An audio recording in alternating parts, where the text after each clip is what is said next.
one of the transitions is trying to happen right now. And this is why the ante is up so big, is that the world is looking for what is its power structure going to be going forward. Now, the Piscean Age was all about power over. And this was an age of a lot of wars. But if you go back, let's go back to the 19th century. And excuse me for the history lesson, but I think you have to understand this if you want to understand what's really going on right now. In the 19th century, particularly Europe, we'll see something that is, I mean, there wasn't one great power in the world then. There was what we might call sort of a multipolar situation. And it's really borne out in Europe. You see that there was a lot of smaller wars. They weren't world wars. But Germany went to war with France. Britain went to war with France. Napoleon went to war with Russia. And the British went to war with India. I mean, on and on and on. We see wars and skirmishes. And the whole time was really marked by this, but there was no real dominant world power. And we hadn't risen to any kind of an ascendancy of great nation states. Oh, every nation state thought they were great, of course. And they were driven by their cultures, some of which were very, very old. Others were newer. But the world had a history of one society not really accepting another. And that was played out at many levels. And you see it in the slave trade. You see it in the domination of the native people in on North America. You see all of these things that are really travesties. But then as we moved along, we ushered in the 20th century. And what happened? It came in with World War I, a great war, as it was called. And it involved many nations. And the whole idea was it was to be the war that was supposed to end all wars. Well, it didn't really happen that way, did it? But it really started setting, shall we say, the karma for what you're working out now. And if you understand it, it will give you a little more meaning for all of this. I think it is a critical time. And those of you who have sat and watched the poor people of Ukraine suffer as a greater power just kind of comes in and takes over, leveling cities and wondering, why doesn't the rest of the world do something? When in fact, the rest of the world knows who is sitting at the controls in Russia, who has already said he's not opposed to just exploding some nuclear warheads. And what you need to understand is if he decides to do this, it would take about 15 minutes and Paris would be no more. London would be no more. New York would be no more. I mean, and that's just the tip of the iceberg. They have ballistic warheads aimed at many countries, the capital cities or the cities of great commerce. And so this is why people are trying to show restraint and not engage with Russia. You have to understand that doesn't mean they like seeing what's going on in Ukraine. They hate it. And most of the responsible leaders don't like the position they're being put in. But you see, one of the things that has really happened that's beautiful, I think, is that at least in this country, some of the political rhetoric has died away. The left and right aren't going after each other's throats right now. They're really caught up in this drama in Europe. And even the European countries have come together. NATO looks stronger. And regardless of how you feel about that, it is perhaps the first real experience of a global we trying to form. And this Aquarian age is much more about the we than it is about the I. That old Piscean notion of whoever's on top gets to call the shots isn't going to work with the energy that's now coming forth, surrounding the planet and making life possible. So we left off with World War I. I have to give you this brief history because today doesn't make any sense if you don't understand the shift in power dynamics. Because you see, one of the things that's trying to happen, as I said, the world is looking for what its power dynamic is going to be. Now, if you go back to the 19th century, it was mostly about land. Of course, to acquire land, you had to have a military force. And so you see the armies marching around. I mean, you can go clear back to the 1st century and let's see what the Romans did. In fact, the Romans, when they invaded Carthage and they took the place, they had to have a peace treaty. I don't recommend the way they did it. The Romans went out into the fields because the Carthaginians were great farmers. They had amassed a great wealth because they grew a lot of foods and they sold them to other people, other countries.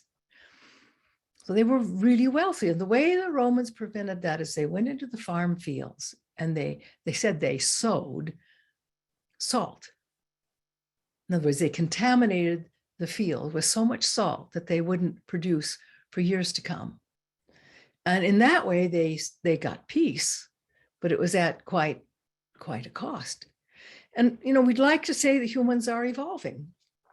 Well, we move a little further in time. We hit the Great War. We also get a pandemic.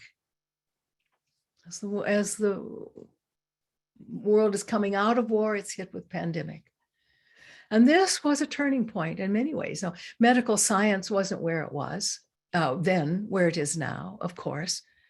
And so people were sort of held captive to the advancement of that disease, and it spread all around the world. And then coming out of that, something rather interesting happens, because we have nation states building again, trying to come back into power, to support their own, to come out of sickness. And the next thing you know, we have another world war. Now, this one is particularly interesting because there was an alliance that formed of certain Western nations to get rid of certain forces deemed evil. And I think they were, actually. But after the war, if you look at what happened in Germany, they paid a great price because due to the fact that it had been run by a dictator. This wasn't what the German people wanted, but they had a dictator. And we were once again at a point when it looks like many of the people coming into power, whether they're elected or they take over, tend to have kind of a dictatorial edge to them. It's kind of a theme that's coming back. And the reason it is because you're coming into a new age, and it's time again for people to decide how they're going to run their world. So Germany paid a huge price because it was split in two. Part of it went to part of the alliance, which was the Soviets.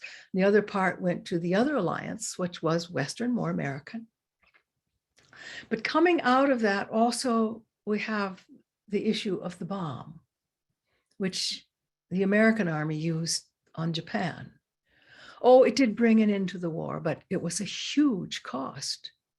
And we can look back now and we can say all the things that were wrong with that. And there was plenty wrong with it. Don't mishear me. But it brought an end to the war in a devastating way. And coming out of that, nations began to arm with these nuclear weapons.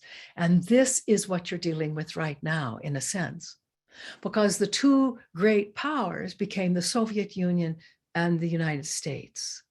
They had the most of these weapons of mass destruction. But you see, the interesting thing was the world went into a Cold War period. And no one knew really how many armaments the other had.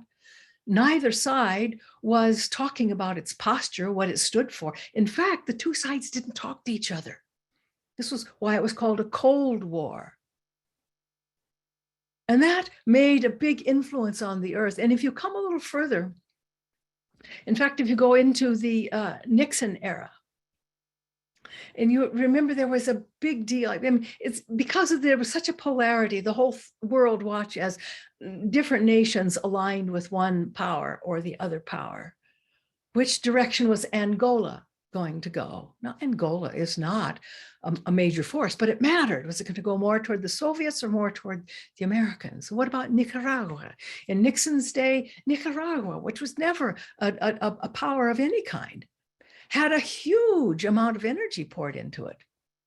You see, Cuba, same thing. And then we come up to the 60s to that thing called the Cuban Missile Crisis, when the Soviets had a submarine down near Cuba, very close to the United States. And the world stood still, waiting to see who was going to use nuclear armaments. Would the Americans bomb the submarines and then start another world war? Or would the Soviets bomb. They were very close to Florida. Would they bomb the United States and start a nuclear war? And of course, those of you who remember, John Kennedy was president. He was young, as presidents go. And he took a risk. He bet. Well, he'd done some introspection. He said, how can I be the one who pushes the button for another world war? I don't want to go down in history as the person that does that. And his bet was that neither did Khrushchev. He was sure that the other one was thinking the same things. And so it was just a standoff. Nobody did anything, and the submarine came closer and closer to American waters, and literally the world stood still, waiting for the bomb to come. And as it turned out, the sub turned around and went back. Now, that while that did not make for peace in the world, it changed some things, because from then on, the Americans and the Soviets began having at least measured, maybe they started watching each other. They wanted to know how many armaments they had. So there was some kind of negotiating going on. But the world was changing. And if we come forward to a really pivotal point, I think it's for the whole world, although it was happening in the West. 1989, I believe, is the year the Berlin Wall came down. Germany was reunited. Now, this was a big deal, because you see, West Germany had become very profitable, had done very well since the war. East Germany, under the rule of the Soviets, had not. They were impoverished. They didn't even have electricity, everyone. Plumbing was terrible. And so when the Berlin Wall came down, it was the western part of that country that had to fund bringing the eastern part up kind of to world standards. And if you start to think about it, it was one about, we'll say, 1991, when Russia started falling apart.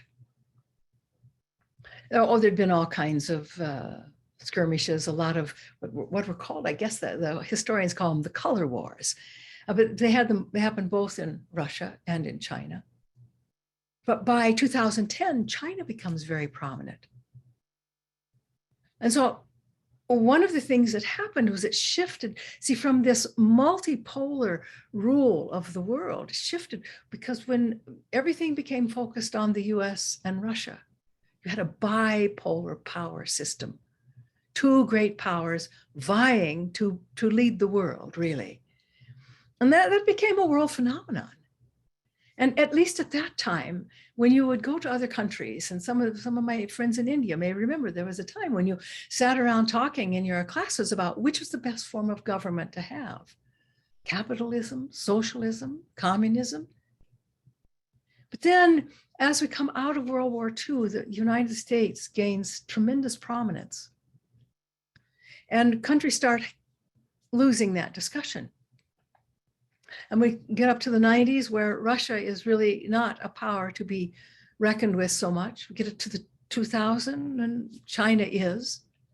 And now you see the United States has kind of interesting associations with both. And what's the fellow's name? Robert Gates. I guess he was a military expert in the United States. He was saying, oh, we have two great enemies. We have Russia and we have China. I think he's making a mistake if he aligns them and says it's, the rest of the world against them, because they're not the same. They're really not the same. China wants to make China strong, and it wants to be included in the rest of the world, but its ideas to kind of come up in the systems of other countries and be manifest there. Whereas Russia is a disruptor. But look at it. Its whole economy is based on the sale of oil. And what happens in the world when there's a lot of disruption? Oil prices go up. And I think something like 60% of Russia's gross domestic product is based in oil. Well, there's a lot of modern science coming in now that says there are renewable sources of energy, and oil is becoming less prominent. This is a great threat.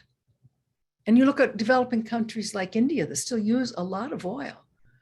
If the oil prices go up to, say, $120 per barrel, it's almost impossible for developing countries to afford it. And right now, there are still many, many countries that are really, really dependent upon oil. So the way Russia works is it's a disruptor. It comes in, blows up, takes over. It's not the way the Chinese are working. Completely different. So don't make the mistake of saying they're going to get together and there's going, I mean, maybe if the Americans decide they should come together, they will, but they don't really like each other that much. I mean, after all, they share a lot of miles of border. And the Soviet or the Russians are very uncomfortable with the fact that Chinese entrepreneurs are buying up great plots of land in Siberia. But they need the money, you see. So here we have a world in crisis with a whole lot up. And the big question is, I mean, we really have kind of returned to sort of, well, you could say a unipolar thing for so long. The American way was the way that ran the world. And if you look at how you consider a great power, well, it's always, you can go way back even to the Romans, it had to do with their military. That's number one. But number two is the economy. Now, in the 19th century, it was less the economy and more land. So in all of those skirmishes that were going on during the 19th century, people ceded borders. They gave over land, or let's say the conqueror took the land and expanded their borders and so on. But now it's all about the economy, you see. It's all about money, what you can produce in the world, what you can sell. And if you look at it, the United States is by far the biggest economic power. Number two is not Russia. Number two is China. But here's the thing. China's economic power is greater than the third, fourth, and fifth countries all put together. So there's a huge gap after the first two. And if you look at the military, the United States spends more on military than anything. And China is second. But in this case, China's military spending is greater than third, fourth, fifth, and sixth combined. So you begin to see that what you're looking at is a world in transition. So here comes the disruptor. And it takes a country that, as it has always done, is no match for it. And yet it can hold the world hostage because it says, fire on me, you come in with that no-fly zone and watch what I do to all these other powerful cities that we have missiles fixed on. So it's a very interesting time, isn't it? And you have to understand that there are no simple or easy answers today. There just aren't any. And I think people make a mistake by thinking, well, you just do this or you just do that. But what you must do and what has already begun to happen is out of Ukraine's great tragedy, a we is building in the world. Unfortunately, it's still kind of a polarized we, because indeed, for the most part, this is the only way the world knows how to do it, is you polarize against and you fight. That's very Piscean, but it was very Aryan too. The Piscean Age didn't invent that. That came right out of the Aryan Age and even before. So you began to see that what humanity has done over ages is to hurt whoever's weaker. That part is not something that's brand new, but it's old because what has happened since we sort of came to this unipolar influence in the world, which was the United States. There really haven't, oh yes, there have always been wars. There have always been skirmishes, but there hasn't been really big episodes of vying for global dominance until now. And so many people, let's say born in the 80s, or later, have no idea how normal what Russia is doing looks to people who lived in another time. That was always just the way it was. The stronger took over. Now, I'm not justifying it. I don't like it. But you have to see the world in terms of its evolution. And I don't think we could evolve to a higher level without really looking squarely in the face of global karma. And my dear friends, you're looking at it. It's ugly. And it comes forth in many ways, of course. And here you are witnessing it. So what do you do?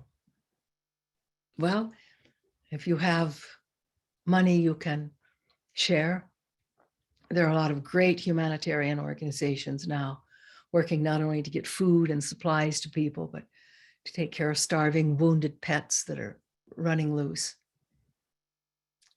And so I do recommend that you share whatever you have in any way that you can, and that you help out in any way that you can. And then I also recommend that you look deeply within and you ask yourself those questions that I posed earlier. Where is my greed? Where is my anger? Where am I willing to play not fair to get what I want? And you go to work on those immediately and you start healing them. Because you see that's, we talk about things being of the ego or of essence. And I can tell you, you know what, someone has coined the phrase for Mr. Putin. They're calling him the madman from Moscow. And that phrase may stick, who knows? But everyone has somewhere inside a little bit of a madman in them. Maybe not as overt and maybe certainly not commanding the level of power that he has. Maybe not armed with nuclear warheads. But everybody knows that place if they're honest. And this is your time to really cut through those vestiges of ego